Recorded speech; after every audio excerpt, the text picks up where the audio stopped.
นี่คือជាកម្រងអនុស្សាវរីយ៍ដ៏មានអត្ថន័យខ្លាំងបំផុតសម្រាប់ក្រុមគ្រួសារវរៈកងទ័ពចាដោយសារយើងដឹងហើយថាប្រទេសជាតិយើងគឺបានធ្វើសង្គ្រាមជាមួយនឹងចៅឈ្លានពាននៅអំឡុងថ្ងៃទី7រហូតដល់ថ្ងៃទី27ខែធ្នូឆ្នាំ2025យើងនេះហើយនេះគឺជាកម្រងរូបភាពដែលវរៈកងទ័ពយើងទាំងអស់គ្នាដែលគាត់រួចផុតពីជីវិតហើយត្រឡប់មកជួបជុំក្រុមគ្រួសាររបស់គាត់ទាំងក្តីរីករាយម្យ៉ាងទៀតសូម្បីតែក្រុមគ្រួសារឪពុកម្ដាយប្រពន្ធកូនគាត់ពេលដែលឃើញដំណឹងគាត់ត្រឡប់មកផ្ទះវិញគឺគ្រប់គ្នាគឺសិតតែមានអារម្មណ៍ក្តុកក្តួលរំភើបរីករាយខ្លាំងក្រៃលែងដោយសារតែអ្នកខ្លះសឹងតែមិនជឿថាគាត់នឹងអាចមានជីវិតត្រឡប់មកផ្ទះវិញនេះហើយគឺជាការពលីរបស់វរៈកងទ័ពខ្មែរដែលប្រជាជនទូទាំងប្រទេសគោរពស្ងប់ស្ងាញ់ខ្លាំងមែនទែនហើយក៏សូមអរគុណសម្រាប់ការលះបង់របស់វរៈកងទ័ពខ្មែរយើងគ្រប់រូបផងដែរ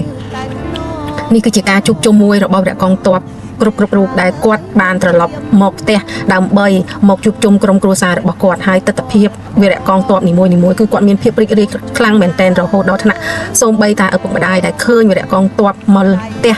សូម្បីតែឪពុកម្ដាយប្រពន្ធកូនពេលដែលឃើញវត្តមានវរៈកងទ័ពយើងវិលត្រឡប់មកផ្ទះវិញគឺម្នាក់ផ្ដុកក្ដួលសង្វេគក៏រីករាយរំភើបពេកក្រៃដោយសារតែគឺម្នាក់សឹងតែនឹកស្មានមិនដល់ថានឹងអាចជួបនៅវរៈកងទ័ពយើងដែលអាចមានឱកាសត្រឡប់មកផ្ទះវិញទេម្នាក់ពេលខ្លះគឺបាត់ដំណឹងសូនឆឹងអ្នកខ្លះបាត់ដំណឹងវរៈកងទ័ព3ថ្ងៃ5ថ្ងៃមួយអាទិត្យឬក៏បាត់ដំណឹងសូនឆឹងទៅដល់20ថ្ងៃក៏មានដែរ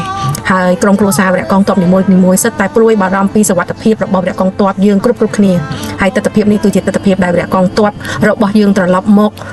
ជួបជុំជាមួយនឹងក្រុមគ្រួសាររបស់គាត់យើងជាប្រជាជនខ្មែរទោះមិនមែនជាបងប្អូនបង្កើតឬក៏មិនមែនជាសាច់ញាតិរបស់វរៈកងទ័ពខ្មែរមែនប៉ុន្តែយើងគឺជាប្រជាជនខ្មែរតែមួយដូនតាខ្មែរតែមួយឈាមជ័រខ្មែរតែមួយពេលដែលប្រជាជនខ្មែរទូទាំងប្រទេសបានឃើញនៅការលះបង់របស់វរៈកងទ័ពខ្មែរយើងក៏ដូចជាបានឃើញទស្សនវិជ្ជារបស់វរៈកងទ័ពខ្មែរដែលគាត់បានវិលត្រឡប់មកជួបជុំក្រុមគ្រួសាររបស់គាត់វិញគឺយើងជាប្រជាជននេះគឺមានអារម្មណ៍រំភើបក្រៃលែងមែនទែនដែលគាត់អាចរួចផុតពីសង្គ្រាមហើយអាចមានជីវិតមកជួបជុំប្រពន្ធកូនមកជួបជុំឪពុកម្ដាយបានដូចដើមវិញនេះគឺជាអ្វីដែលប្រជាជនខ្មែរតែងតែចង់ឃើញនៅវីរភាពរបស់វីរៈកងទ័ពដែលគាត់វិលត្រឡប់មកវិញជួបជុំគ្រួសារដោយស្នាមញញឹមនេះហើយគឺជាការលះបង់របស់វីរៈកងទ័ពខ្មែរយើងគ្រប់រូបហើយយើងក៏សូមចូលរួមត្រេកអរសម្រាប់វីរៈកងទ័ពដែលគាត់បានត្រឡប់មកជួបជុំក្រុមគ្រួសាររបស់គាត់យើងពិតជារំភើបខ្លាំងណាស់ពេលដែលឃើញគាត់បានវិលត្រឡប់មកជួបជុំក្រុមគ្រួសាររបស់គាត់ហើយក្រុមគ្រួសាររបស់គាត់គឺពិតជារំភើបពេកក្រៃតែម្ដងដែលមិននឹកស្មានថាអាចនឹងជួបមុខវីរៈកងទ័ពរបស់គាត់វិលត្រឡប់មកផ្ទះវិញផងដែរម្នាក់គឺពេលដែលជួបវរៈកងទ័ពគឺសឹងតែថារំភើបរកអ្វីប្រៀបផ្ទឹមមិនបានទោះបីជាយើងមិនមែនជាសាច់ញាតិពេលដែលយើងឃើញនៅសកម្មភាពក៏ដូចជាទស្សនវិជ្ជាបែបនេះហើយក៏យើងជាប្រជាជនមានភាពក្តុកក្តួលក៏ដូចជារំភើបផង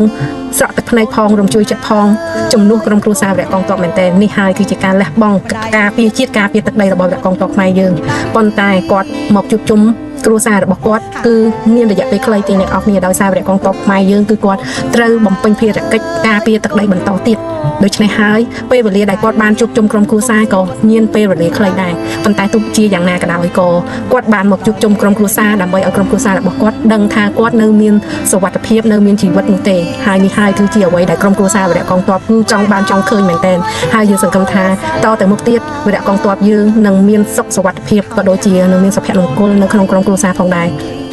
យើងជាប្រជាជនពិតជាសង្ឃឹមនិងជឿជាក់ថាវរៈកងទ័ពយើងនឹងមានសុវត្ថិភាពនឹងមានសេចក្តីសុខចាប់ពីថ្ងៃនេះតទៅយើងពិតជាមិនចង់បានសង្គ្រាមក៏មិនចង់ឃើញសង្គ្រាមកើតឡើងម្ដងហើយម្ដងទៀតដែរសង្ឃឹមថាវរៈកងទ័ពខ្មែរយើងគឺគាត់មានសុខសុវត្ថិភាពគ្រប់គ្នាទាំងអស់ហើយប្រជាជនខ្មែរក៏សូមអរគុណដល់ការលះបង់ពេលវេលាក៏ដូចជាលះបង់នៅក្តីសុខតខ្លួនរបស់គាត់ដើម្បីត្រឡប់ទៅការពារមាតុភូមិយើងវិញនេះគឺជាការលះបង់មួយដ៏ធំធេងសម្រាប់ទឹកដីមួយនេះក៏ការលះបង់ធំធេងសម្រាប់ប្រជាជនខ្មែរផងដែរអរគុណសម្រាប់ការលះបង់របស់វរៈកងទ័ពខ្មែរយើងនឹងចងចាំនៅការលះបង់របស់អ្នកទាំងអស់គ្នាហើយក៏អរគុណខ្លាំងណាស់សម្រាប់ទឹកចិត្តដែលខំការពារជាតិការពារទឹកដីមួយនេះឲ្យបានគង់វង្សយើងជាប្រជាជនខ្មែរនឹងនៅតែបន្តគាំទ្រក៏ដូចជានឹងនៅតែរងចាំដំណឹងល្អក៏ដូចជានឹងនៅតែស្រឡាញ់រាប់អានវរៈកងទ័ពគ្រប់គ្នា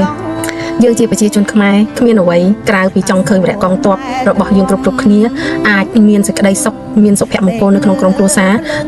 នេះគឺជាការលះបង់មួយដ៏មានតម្លៃសម្រាប់ប្រជាជនខ្មែរយើងហើយយើងក៏សូមជូនពរដល់វរៈកងទ័ពគ្រប់រូបសូមឲ្យគាត់មានសុខសុវត្ថិភាពក៏ដូចជាសុខភាពល្អហើយមួយទៀតគឺសូមឲ្យគាត់មានសុភមង្គលនៅក្នុងក្រុមគ្រួសារសង្ឃឹមថាវរៈកងទ័ពដែលគាត់មានជីវភាពខ្វះខាត ថ្ងៃមុខទៅទៀតនឹងមានសង្ឃឹមថាជីវភាពរបស់ព្រះកងទ័ពយើងទាំងអស់គ្នានឹងមានជីវភាពល្អប្រសើរជាងមុនហើយក៏សង្ឃឹមនឹងជឿជាក់ផងដែរថាព្រះកងទ័ពខ្មែរយើងនឹងអាច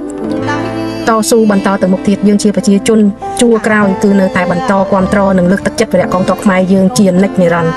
ខ្មែរគឺស្រឡាញ់ខ្មែរគឺត្រូវការព្រះកងទ័ពដើម្បីការពារប្រទេសជាតិមួយនេះព្រះកងទ័ពគឺជាក្តីសង្ឃឹមរបស់ប្រជាជន